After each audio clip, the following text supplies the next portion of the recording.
Hi, welcome to our new Road to Steam series. My name is Quark, and I'll be your humble host during these presentations. In this series, we will be creating a game from scratch. From early concepts to the production of systems and assets, you'll get a first-seat look at the behind the scenes of how we make our games. We plan to release videos like this one every 1 to 3 weeks depending on how production goes, with our ultimate goal to launch the game on multiple platforms when it's done, hence the name of the series. We hope you'll enjoy this sneak peek into our messy realm of video game creation as much as we enjoy crafting them ourselves. Now, before revealing the game, let us review together the status of our team. Every project lives or dies on how a team is composed. Strength can be found in numbers, and this still holds true for the creation of video games. Generally, you want to create a team where each member complement each other's strengths and weaknesses, so that every aspect of the project can reach its full potential. When a team is working as a single unit towards a clear vision, that's when great games are created. That's why starting a project as a one-man team is not advised, because you won't have any teammates to rely on to fill the gaps in your skill set, no one to have your back when things get rough in the trenches, and production will be slowed down by the lack of manpower. So with that in mind, let's see what's the size of our team.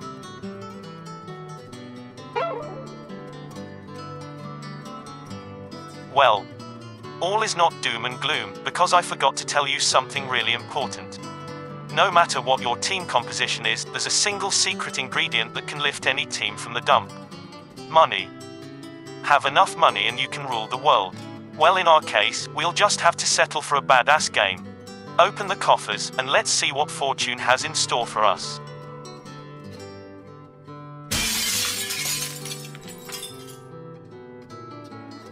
In light of the recent information, a certain readjustment in scope is necessary. Now that we know that the foundation of our team is one broke bloke, we cannot afford to throw ourselves in a project that's too ambitious.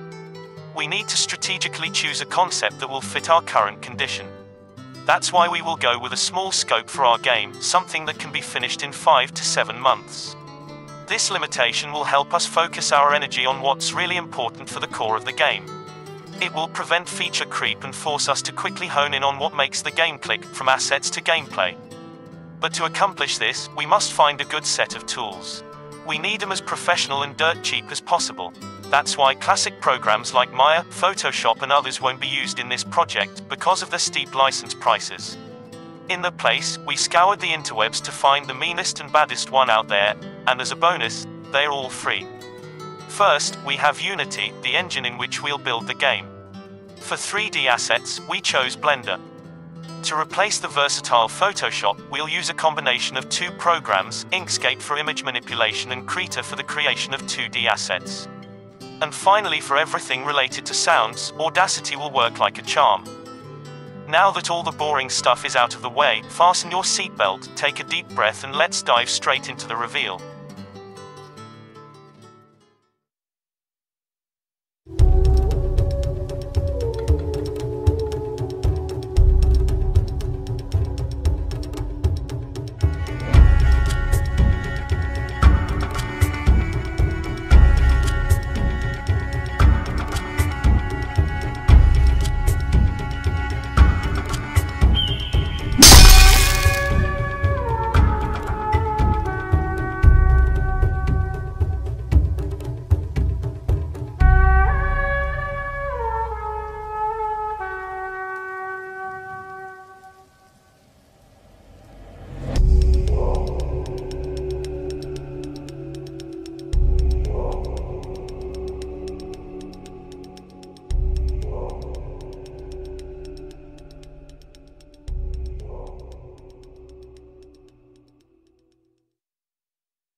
Long ago, among the countless wars fought by mankind, tales of legendary warriors would arise that would capture the hearts of men.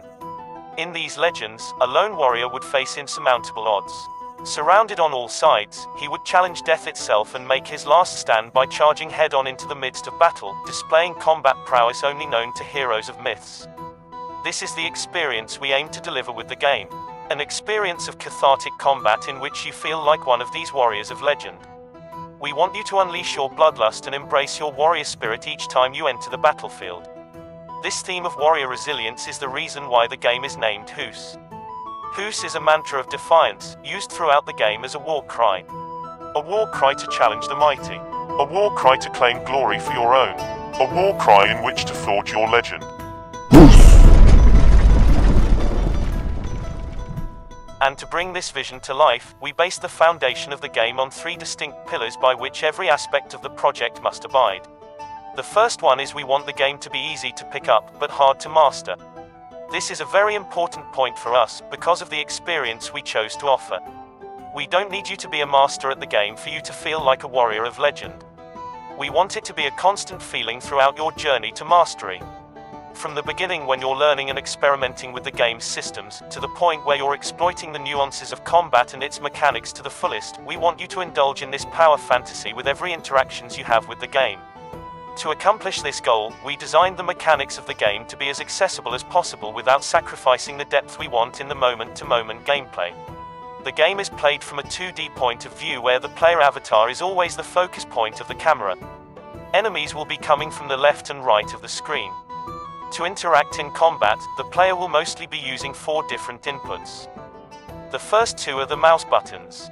The left mouse button to attack enemies on the left, and the right mouse button to attack enemies on the right. When using either of these buttons, the avatar will charge the enemy that's in range and land a blow. The special thing with this mechanic is that the player character can only move with an attack, as there is no dedicated controls for horizontal movement. If the player is not attacking, he won't be able to move otherwise. To add another dimension to this combat system, the game uses the remaining inputs for vertical movement. By using the W and S key, the player can change the vertical stance of its avatar. When no key is pressed, the avatar is in middle stance and targets the middle area of an enemy when attacking. When the W key is pressed, the avatar is in high stance and can target the high area of an enemy, like its head, in addition to evading attacks from below. When the S key is pressed, the avatar is in low stance and can target the low area of an enemy, like its legs, in addition to evading attacks from the top. With these simple mechanics, we can create a large amount of enemy variety that will challenge the player in multiple ways during combat.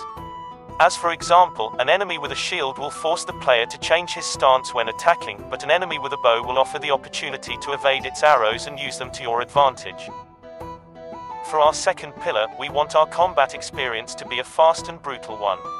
With every input you make, we want an immediate reaction from the game to give you a sense of extreme responsiveness when playing.